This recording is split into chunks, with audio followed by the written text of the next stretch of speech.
So who here has heard of Cyprus? Cyprus, a couple people. Who wants to be brave enough to tell me about Cyprus? Oh, come on. The Turks fight a lot. The Greeks and the Turks fight a lot. There you go. Yeah. And that's what we know about it. In fact, Canada for over 3 decades has had peacekeeping troops there to keep the Greeks and the Turks from killing each other. Now, let's go a little background about Cyprus. Cyprus is an island, and if you can see it in your mind's eye, I did ask Harvey if we're upstairs. I didn't know when you went downstairs, because I actually had a map I could use. So if you take a look in your mind's eye and you look at the Mediterranean, okay, you have the Mediterranean, and you have Turkey sticking out here, and there's an island right under Turkey, and that's Cyprus. And when we look at the history of Cyprus, for most of its history, it's had mostly Greek people on it, but there's always been what we call Turks nowadays, like for hundreds and hundreds of years. In fact, Cyprus was controlled by the Ottoman Empire, which, when the Ottoman Empire collapsed, many people say the remnants of the control became Turkey. And it was controlled by the Ottoman for centuries, but Greeks lived on it for centuries. Now, what happened in the late 1960s, early 1970s, the people of Cyprus looked and they said, you know, ethnically, we're almost all Greek. And for centuries since they became independent, they were no longer under Ottoman or Turkish control, so they had more, their thought processes, or they saw themselves mostly more as Greek. And at that point in time, they decided, okay, we're just going to become part of Greece. We're going to become another Greek island. Well, for centuries, the Turks have been on there, and some people said, well, this is a religious issue. You have the Greek Orthodox Greeks, and you have the Muslim Turks. And really, when you look at it, it wasn't religion. Because if you ever go to Greece, if you have that pleasure, Greece itself was controlled by the Turks, the Ottomans, for hundreds of years. And for that reason, they seem to work together. And it's usually not a religious issue. This was more an ethnic issue. And what happened is the Greeks on the island said, whoa, whoa, whoa, whoa, whoa. Oh, sorry, not the Greeks. The Turks on the island said, well, we're Turkish. We're not Greek. And what happened is in 1974, Turkey, the military of Turkey invaded the island. And despite the fact that I do not believe the Turks were a huge number, the Turkish army took the northern 37, it's a funny number, northern 37% of the island. And they made it basically one island, 2 governments. And at the time, in 1974, it was because as they're fighting, they were fighting back and forth. The United Nations came in and said, okay, we've got to stop this. Stop it. You've gotten along forever, and now you're fighting. So they put the UN troops along what they called a demilitarized zone, and they called it the Green Line. So no one could go on the Green Line except UN troops. Okay, so if you had a farm on the Green Line, tough. Your farm stopped. Okay? If you had a house on the Green Line, you're moving. Nothing was in the Green Line except military troops.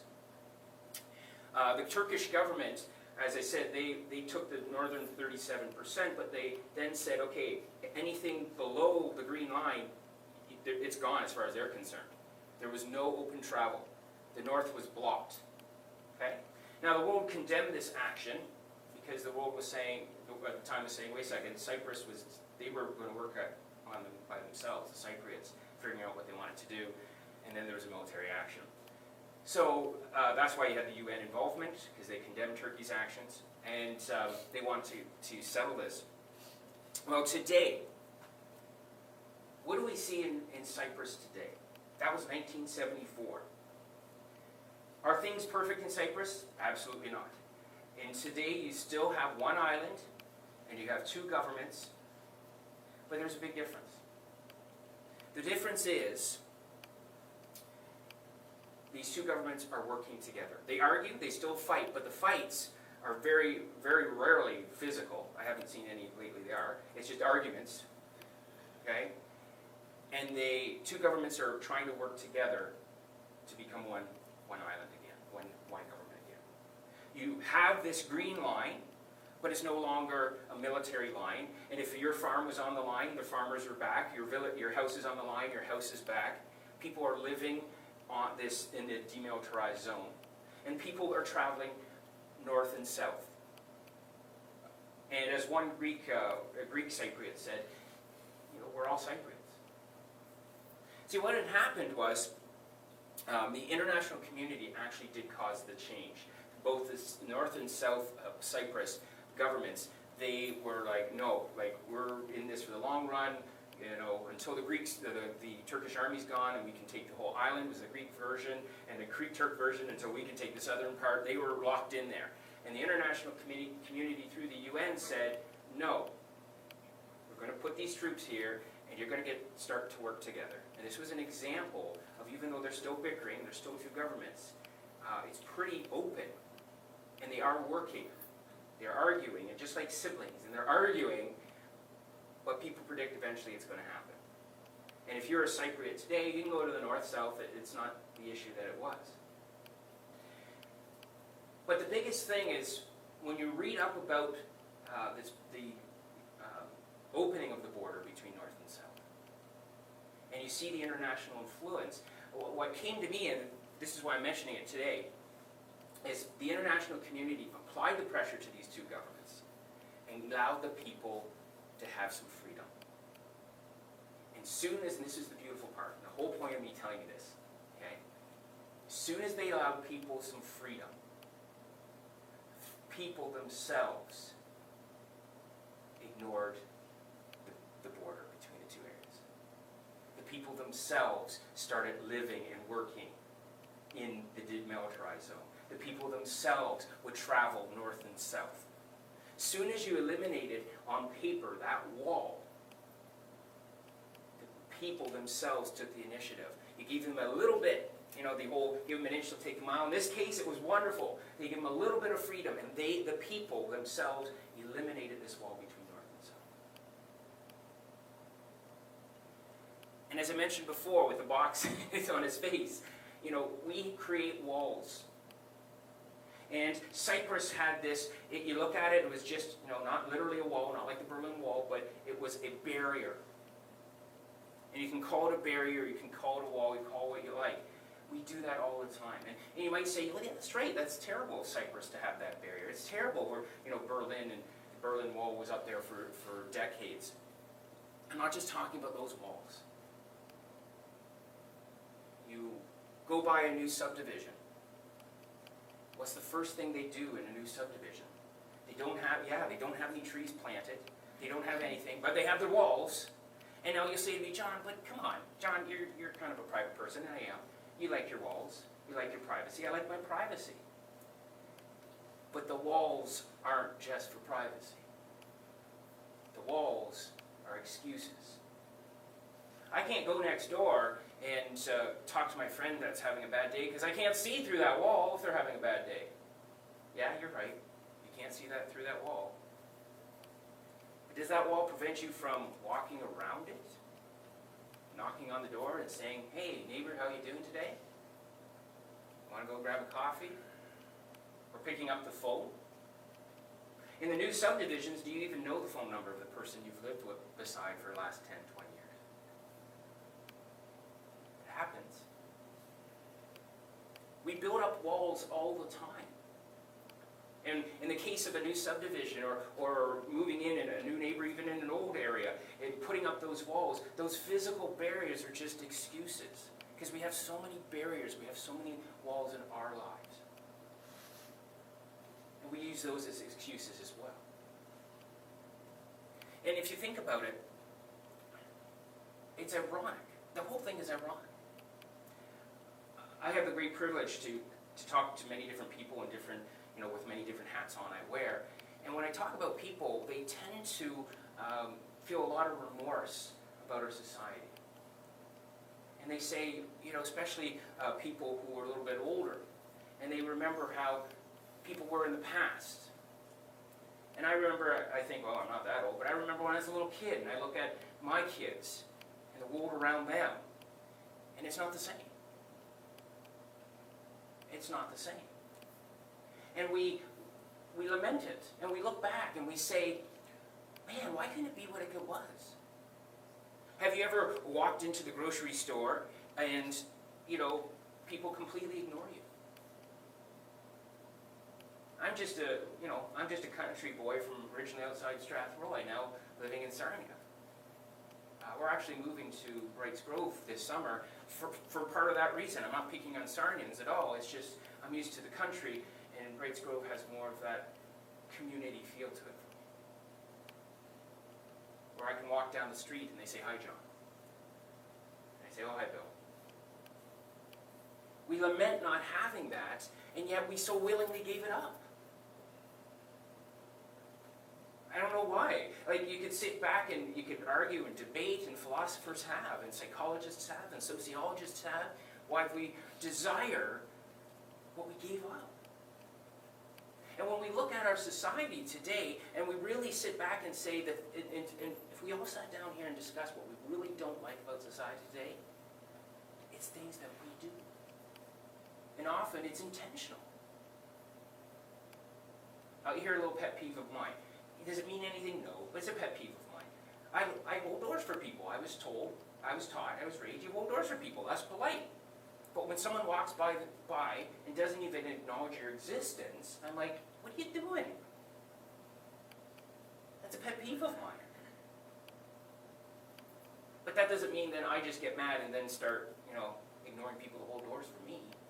Have I? Probably, and I probably have. I hope I don't very often, but there probably would be a reason. But maybe they had a reason too. That's the other thing. We sit back and say, well, maybe they had a reason. So we don't change our behavior as Christians just because the people around us do. Right? Just because someone is doing something, what we would say is rude or impolite or incorrect, we don't adapt their ways. And then we can take that, right? I was reading an article recently about on the BBC. I read my news on online, BBC, CBC, and Sarnia Observer. I'm a newsaholic, and they were telling me about women in the UK, young women in their 20s, and this is a growing trend, and it's very, very popular now because of rising tuition costs.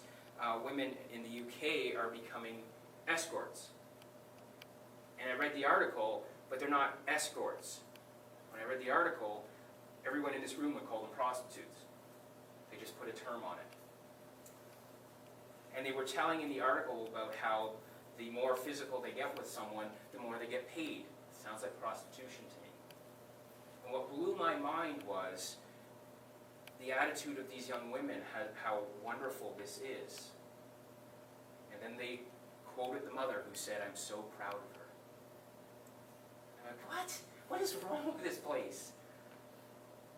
And that's why we have to fight the temptation to put up walls. Often, as Christians, we say we don't want any part of that world. We don't want any part of this evil. We don't want any part of the badness.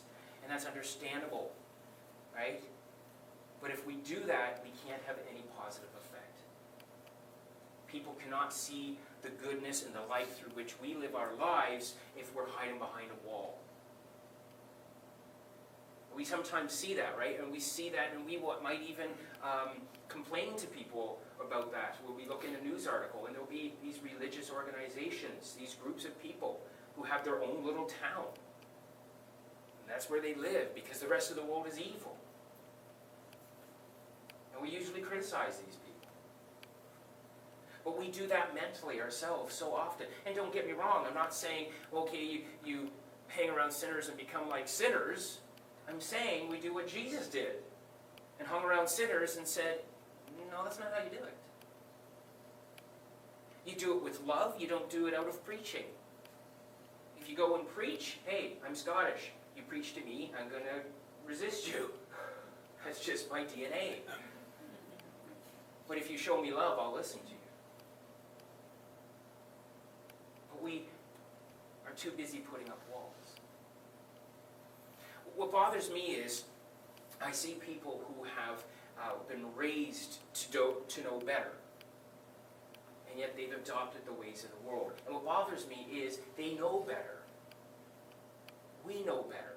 Are we all responsible, or can we all say we've done that one time? Yes, because we're imperfect. So don't get hard on yourself and say, oh, I made a mistake. say, yeah, I made a mistake, but that's the exception to the rule. Let's get on with life. Let's get on with our purpose as Christians. And each one in this room has a purpose as a Christian. God has given us a mission, each and every one. And the cool part is, everyone here has a different mission. It's going to be different from mine. It's going to be different from yours. It's going to be different from yours. All different. And because each and every one here is different, we all have different talents and different abilities. And we just need to remember, yeah, the ways of the world, they're not of Christ. Just open the paper. I'm a newsaholic. Just open the paper. I don't even know why I'm a newsaholic, because it gets depressing sometimes. But we are different. We're not better, because we're just sinful humans, but we're better off. We know if that bus hits us where we're going. You know, and some people, that's the scariest thing. That's why we spend billions of dollars as a society trying to prevent death. I'm not talking disease. I'm talking, there are people who are looking right now, researchers, my science background, I've read all about this, is there are people who are spending billions of dollars to manipulate our genes so we do not age. Why? Well, if you're godless, Christless, you don't want to die. They say other things, but that's what it comes down to.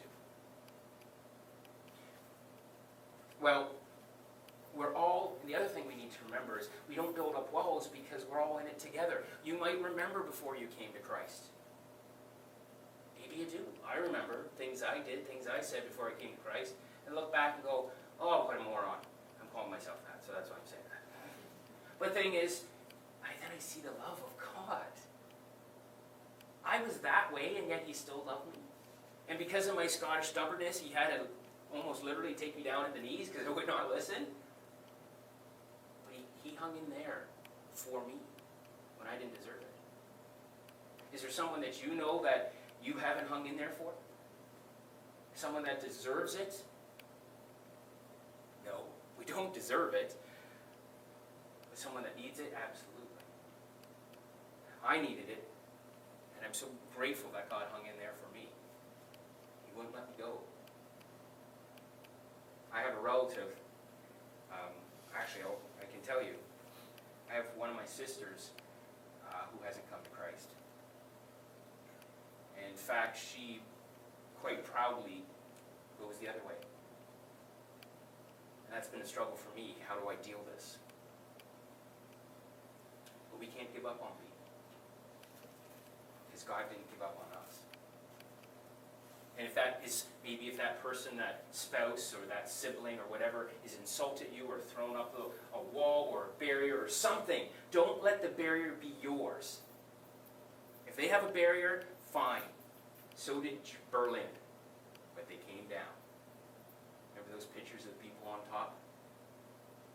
Be the person tearing down the walls. Your wall, their wall. Because we're all in this together, and that's our first lesson today. You got to realize how amazing this passage is, because if you take it out of context, we just go, yeah, okay, we're all in it together, that's lovely. See, that's a Hallmark card, I think. And wonderful. But no, you got to realize, in the biblical times, to say that a Jew and Gentile were the same, you could have been killed. To an Orthodox Jew, a Gentile was no better, and I'm not exaggerating at all. An Orthodox Jew, a Gentile, was no better than a dog. And was to be treated like that. And here is Jesus saying, you're all in this together. Do you see why they wanted him dead? You're saying I'm a dog? Yeah, if you see it that way. But we are all in this together, and maybe that person you've given up on, I don't know. Some people will say, maybe that's your task. Maybe that's your mission. Works do not get you to heaven. We know that. Accepting Christ as Savior gets you to heaven. But once we accept that, why don't we want to do good works? Why don't we want to show people that, this is wonderful. I am a despicable little human, and yet He loves me, and I'm going to heaven. And you might think you're a despicable little human too, that person you're talking to. But guess what? He loves you too. And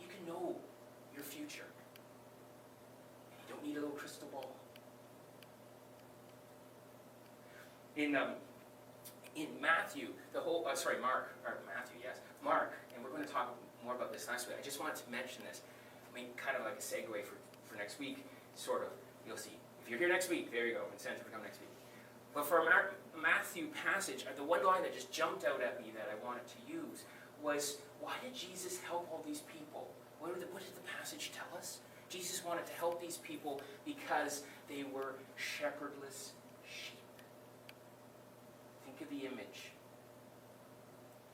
On Friday, I took my little kids to a private zoo. It was amazing. It's near Ridgetown. And they had all these different animals. They had camel and everything, but they had farm animals as well. And you know what the sheep do, right? The sheep do, they follow. One follows and it's all that. But they need a shepherd. They need someone to lead them. And look at the world today. Isn't there people there that need to be led? Well, in one way or another, we're all being led, but where are we being led to? We're now in what's called, philosophers like making up these terms, we're now called a postmodern world. They had to say that because the other term they used was modern, so we're past that. So we're a postmodern world, according to philosophers. And according to philosophers, this is a very spiritual age. This is more spiritual age than it has been in, 100 and some odd years. And you think, oh, that's wonderful. If people are spiritual, we can get them to come to Christ. Yes, maybe. And the reason I say that is because part of this postmodern modern age, the definition of truth is what you make it. That's scary. A couple decades ago, they might say to you, I don't agree with you because you're a Christian and you're saying there's one truth, and I don't believe in religion. Now they'll say to you, you're saying there's only one truth, and my truth is what matters. Equally deadly. So people who are searching, this is the good point, and this is where so many Christians are excited. We're in an age where people are searching. So where's the Christians? Are we hiding behind the walls? Have we gathered the wagons? I know many congregations have. And then they wonder why their grandchild is looking into this new wage, I just call it kind of weird religion. I guess I don't know if we're allowed to say that. That's okay, I did anyways. Because it's all weird to me anyways. And you wonder why your grandchild's doing that. Because someone from that religion, or usually, unfortunately, even worse, cult, has said to them, hey, I have something really cool. I'm really excited about it, and I'm really pumped about this, and I have all the answers, and you want all the answers. Come on! And they eat it up. Well, they have all the lies and mistruths and confusion, but that's not how it's presented. And depending on what it is, it might even be a direct linkage work of Satan. We don't know. So where are we? Are we hiding behind the walls? Well, we should be reaching out and saying, no, here's the truth. There's one way to heaven, it's through Jesus Christ our Lord. If you can say that, you're halfway there. I've met ministers, Christian, I use it this way because I do that because I don't know how you can be a Christian minister and not believe in Christ is the only way to heaven. But I have met more than one minister in a Christian church who believes there's many ways to heaven. And I behaved and I didn't vomit. Because there's only one way. So tear down the walls. How do we do this? There's so many ways. We don't have to stand here and you don't have to stand and give a sermon. You don't have to stand and preach to people. I stand and preach because you guys know what to do. And if you don't, we can talk, right? We're together in this family. This is a whole point of coming together on Sundays is rah, rah, rah, let's go out and get them now. That's the point. But we can't get them if we're hiding behind the walls. How do we get rid of these walls? Next time you're at the grocery store, say hi to someone you don't know. If someone's got their arms full, and yours arms, use them. It's been said by many Christian theologians over the centuries, and I believe it's true. We can show our Christianity by our actions more than anything we say. Some theologians say you show them your love of Christ through your actions, and then you tell them, and I love this part, tell them, if someone says, well, that's nice, you didn't have to do that. No, but, just showing Christian love. Not, I'm going to ram it down your throat, because I'm going to fight you, and I love Christ, but I'm still going to fight you. You show your Christian love. Eliminate your walls, and guess what? Here's the best part. I said try to break their wall down. You eliminate your walls, and their walls are already coming down. And all these courses for office managers and different people they take, they ironically tell you all these things. And you can spend thousands of dollars on being a manager and all these things. And guess what? I could have given you the Bible, and I think last time I bought one for a church, it was $11.50. That's all they're telling you to do. We love using phrases like, oh, you attract more, some people say flies, bee, whatever, with honey and vinegar and things. We know that, but that's all biblical. Keeping those walls down, reaching out to others. Because guess what?